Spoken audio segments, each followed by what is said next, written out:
2014 के अच्छा दिन से लेकर न्यू इंडिया 2022 तक मोदी सरकार अपनी अलग अलग योजनाओं के लिए मुहावरे करने के लिए जानी जाती है। विपक्ष ने कुछ प्रमुख बजट घोषणाओं को मोदी का जुमला करार देते हुए सिरे से खारिज कर दिया है। आइए मोदी सरकार की कुछ लोकप्रिय बजटीय घोषणाओं की बात हम लोग आज सुनेंगे करेंगे।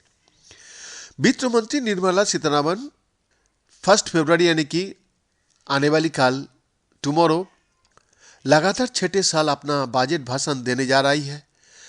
उसे ये बजट केवल अंतरिम होगा, इसलिए इसमें कोई महत्वपूर्ण घोषणाएं होने की संभावना नहीं है। आगामी वित्तीय वर्ष का पूरा बजट लोकसभा चुनाव के बाद बनने वाली अगली सरकार पेश करेगी।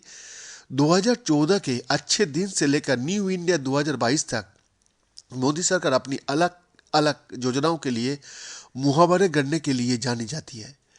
विपक्ष ने कुछ प्रमुख बजट घोषणाओं को मोदी का जुमला करार देते हुए सिरे से खारिज कर दिया है। आइए मोदी सरकार द्वारा की गई कुछ लोकप्रिय बजटीय घोषणाओं को बात करता है और समझने की कोशिश करता है कि आखिर वो सभी योजनाएं कितनी ट्रैक पर है। किसान रैली और किसान रेल।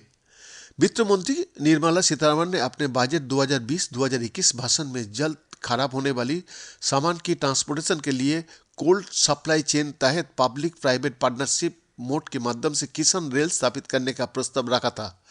सरकार ने कृषि मंत्रालय के अंडर में इसके लिए एक कमेटी का भी गठन किया था, जिसमें किसान रेल के तौर तरीके पर काम करने के लिए भारतीय रेलवे के प्रतिनिधि भी शामिल थे।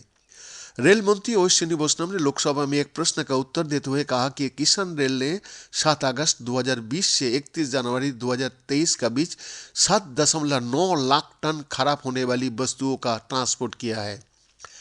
मंत्री ने आगे कहा कि कृषि और किसान कल्याण मंत्रालय और राज्य सरकारों के विभिन्न विभागों के परामर्श से किसान रेल की आवाजाही के लिए संभावित सर्किट की पहचान की गई है। उन्होंने जानकारी दी कि किसान रेल के चलाने के लिए प्राथमिकता के आधार पर रैक प्रोवाइड कराने के लिए लोकल बॉडीज और मंडियों जैसी एजेंसियों को भी इसमें शामिल किया गया।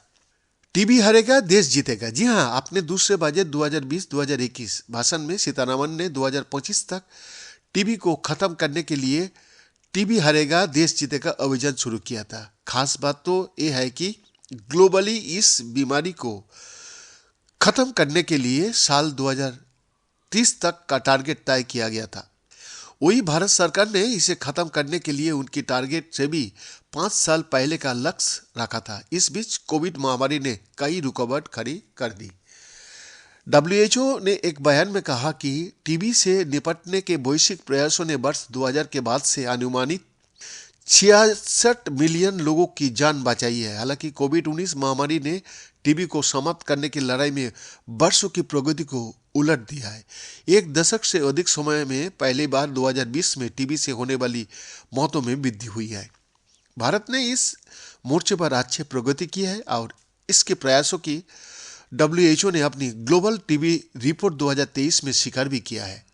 रिपोर्ट में कहा गया है कि अनुमानित टीबी केसों के ट्रीटमेंट कवरेज में 80% तक सुधार हुआ है, जो पिछली वर्ष की तुलना में 19% की वृद्धि है।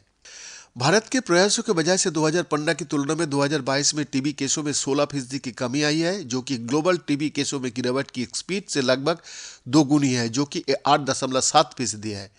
रिपोर्ट के अनुसार ग्लोबल लेवल पर टीबी से डेथ रेट में भी इजाफा देखने को मिला है, लेकिन भारत में इसी अवधि के दौरान 18% की कमी आई है।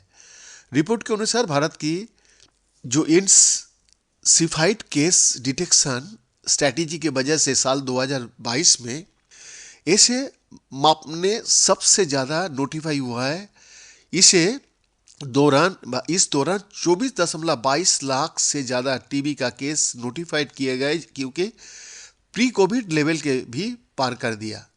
केंद्रीय बजट 2020-21 में 1480 करोड़ रुपया को आउटले के साथ नेशनल टेक्निकल टेक्सटाइल मिशन की घोषणा की गई है, जिसका उद्देश्य भारत की टेक्निकल टेक्सटाइल में ग्लोबल लीडर के रूप में स्थापित करना था।